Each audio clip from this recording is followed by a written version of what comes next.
എടി മനു കല്യാണം വിളിച്ചാ? അവൻ വന്ന് കല്യാണം വിളിച്ചിണ്ടായി. അവന്റെ മുറപ്പണിനെ കല്യാണം കഴിക്കണം പറഞ്ഞിട്ടല്ല നിക്കണ്ടായിരുന്നേ. എന്നിട്ട് ഇപ്പൊ പുറം നാട്ടിലെ ഏതോ ഒരു പെണ്ണിനെ കല്യാണം കഴിക്കണേ. ആർക്കാരൊക്കെയാ വിധിച്ചെന്ന് പറയാൻ പറ്റില്ലല്ലോ. അത് നീ പറഞ്ഞത് കറക്റ്റാ. ഇപ്പൊ നമ്മള് ദൂരെ ഒരു സ്ഥലത്ത് പോകാൻ ബസ് സ്റ്റോപ്പിൽ ബസ് കാത്ത് നിൽക്കും. അപ്പൊ ആ സ്ഥലത്തേക്ക് ബസ്സേ വരില്ല.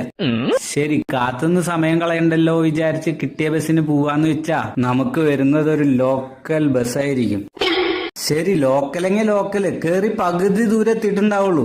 അപ്പൊ നമ്മളെ ക്രോസ് ചെയ്ത ഒരു സൂപ്പർ ഫാസ്റ്റ് പോവും. അപ്പൊ നമ്മുടെ മനസ്സ് പറയും കുറച്ചു നേരം കൂടെ കാത്തു നിന്നിരുന്നെങ്കിൽ സൂപ്പർ ഫാസ്റ്റിലെ പോവായിരുന്നു. ഹലോ ലോക്കലെങ്കിൽ ലോക്കല് നമുക്ക് വിധിച്ചത് അതായിരിക്കും.